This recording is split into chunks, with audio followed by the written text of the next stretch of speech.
সব জায়গায় বলছি দাদা, সব জায়গায় দেখছি যে আনলিমিটেড কনসেপ্ট আনছে। তোমাদের তো আজকে এত বছরের, প্রায় 27-28 বছরের দোকান, তোমাদের কেন আনলিমিটেড কনসেপ্ট নেই? আমরা যে রাইসের কোয়ান্টিটি দিই ওটা আনলিমিটেড লাগে না, একজনের পক্ষে সাফিসিয়েন্ট। একজনে ধরো আমাকে এটা দিয়েছো, আমি ধরো এরপর আরও খাবো, তখন কী হবে? ওটা প্রশ্নই ওঠে না, কারণ রাইসটা যেরকমভাবে আমরা দেওয়া হয় একজনের পক্ষে সাফিসিয়েন্ট।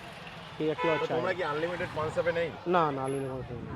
বা মানে এই যে তোমাদের এই যে এত বড় বড় হাঁড়ি, এখানে দেখছি সব মানে প্লেটকে প্লেট তোমরা বিরিয়ানি বিক্রি করছে এখানে, হ্যাঁ, কিন্তু তোমাদের মানে আনলিমিটেডটা সবাই, সব দোকানদাররা যেখানে আনলিমিটেড আনছে, তোমরা কেন আনলিমিটেড আনছো না? আমরা রাইসের কোয়ান্টিটি এমনভাবে দেওয়া হয় যাতে আনলিমিটেড লাগে না মানুষের, একটা মানুষের সাফিসিয়েন্ট হয়ে যায়। কিন্তু সেক্ষেত্রে ধরো কারোর রাইসটা মানে সাফিসিয়েন্ট হলো না, সে যদি আবার চায় তাহলে না, তাহলে এক্সট্রা রাইসে 70 টাকা। এক্সট্রা রাইস 70 টাকা। যদি একটা বিরিয়ানি দুজন মিলে খাওয়া হয় হ্যাঁ। তাহলে তো একটা রাইস একটা প্লেটে হবে না। ধরো তুমি আমি, আমরা তো হুক্কার, তো আমাদের তো এই রাইসে তো হবে না। না, তখন একটা এক্সট্রা আলাদা 70 টাকা